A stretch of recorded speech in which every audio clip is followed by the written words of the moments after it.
Kamu pernah ngerasa kayak semua yang kamu lakuin selalu salah di mata orang tua? Kadang, tanpa kita sadari, kita terjebak dalam rutinitas memenuhi ekspektasi orang lain, sementara diri sendiri terpinggirkan. Setiap kali berusaha untuk menjadi anak yang baik, kita justru semakin jauh dari diri yang sebenarnya.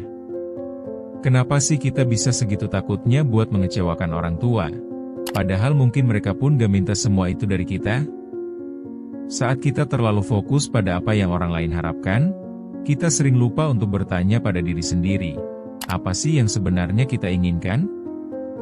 Mari kita gali lebih dalam tentang perasaan ini dan mulai mengenali batasan antara menjadi anak yang baik dengan menjadi diri sendiri. Di chap pertama, kita akan bahas tentang bagaimana ekspektasi ini terbentuk dan dampaknya terhadap diri kita. Chap 1. Mencari definisi baik. Banyak dari kita tumbuh dengan definisi baik yang diberikan orang tua. Sejak kecil, kita diajarkan untuk mengejar nilai bagus, memberi hormat, dan tak ada ruang untuk kesalahan. Mengharapkan pujian dan pengakuan sebagai anak baik, kita melupakan bahwa baik itu punya makna yang beragam. Kira-kira, apa definisi baik menurut versi kita masing-masing? Nyatanya, bisa jadi kita sudah menaruh ekspektasi itu jauh di dalam mindset kita. Sementara menafsirkan arti baik versinya orang tua adalah satu-satunya cara yang kita tahu untuk mendapatkan cinta dan pengakuan. Apakah kamu pernah merasa terjebak dalam pencarian makna itu? Rasanya kayak memasak tanpa resep. Semua orang mengira kamu sedang membuat artisanal bakery. Sementara kenyataannya kamu hanya berusaha memasukkan semua bahan ke dalam oven tanpa tahu hasilnya. Yang terjadi, kadang kita jadi berbohong pada diri sendiri hanya demi menampilkan citra yang diharapkan orang-orang. Mari kita refleksikan semua ini dan mulai berdamai dengan definisi baik yang mungkin akan kita temukan kembali. Chap 2. Tekanan sosial dan kecanduan pembenaran. Dalam hidup kita, terkadang kita terjebak di balik dinding ekspektasi yang dibangun dari lingkungan sosial. Tekanan dari teman, keluarga, dan masyarakat bisa bikin kita mempertanyakan sejauh mana kita bisa bertindak sesuai dengan keinginan kita sendiri. Mungkin kita mulai melakukan hal-hal yang sebenarnya tidak kita sukai hanya untuk mendapatkan persetujuan dari orang lain.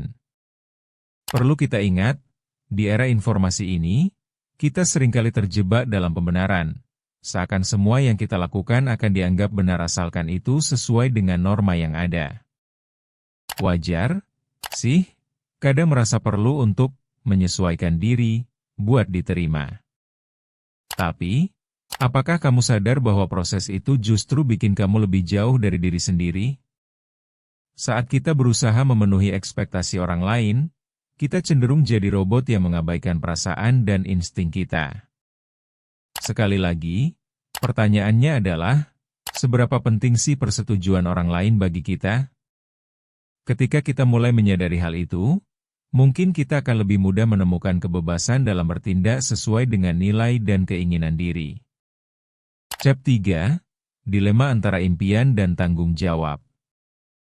Setiap kita pasti punya impian dan harapan. Namun, seringkali impian itu terbentur pada tanggung jawab yang harus kita jalani, terutama saat orang tua punya harapan atau cita-cita tersendiri untuk kita. Seakan dikepung dari segala arah, kita terpaksa menjalani jalan yang mungkin tidak sejalan dengan passion kita. Pertanyaannya adalah, seberapa lama kita akan bertahan di jalan yang bukan pilihan kita? Bisa dibilang, jangan sampai kamu terjebak dalam rutinitas yang membelenggu. Jika tidak, ketika kamu menengok ke belakang, kamu hanya akan melihat jejak yang bukan milikmu sendiri. Mulailah meneliti apa yang sebenarnya kamu inginkan. Karena ketika kita menyadari nilai diri, kita bisa memutuskan untuk memilih jalur yang lebih tepat bagi diri kita sendiri. Dengan itu, hidup bukan lagi sekadar memenuhi ekspektasi orang tua, melainkan perjalanan menemukan diri dan impian yang sebenarnya. Chap 4. Mengelola harapan dan realita. Setiap hubungan pasti melibatkan harapan.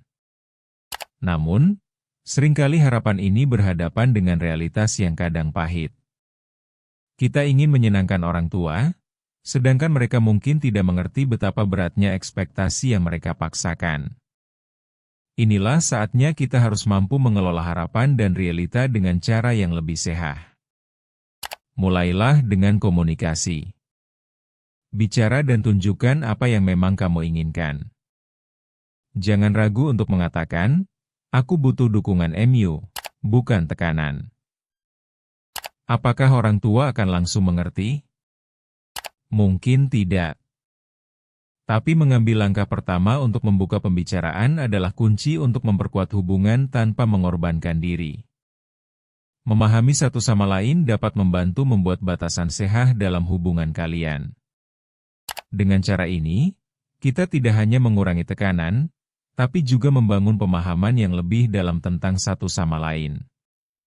Cap 5. Berani mengecewakan untuk bahagia. Mengambil keputusan untuk bahagia kadang mengharuskan kita untuk mengecewakan orang lain, termasuk orang tua.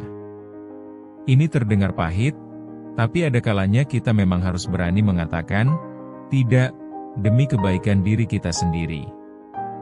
Cobalah untuk memahami bahwa mengecewakan mungkin diperlukan dalam proses mencapai kebahagiaan yang lebih autentik. Setiap orang punya jalan dan prosesnya masing-masing.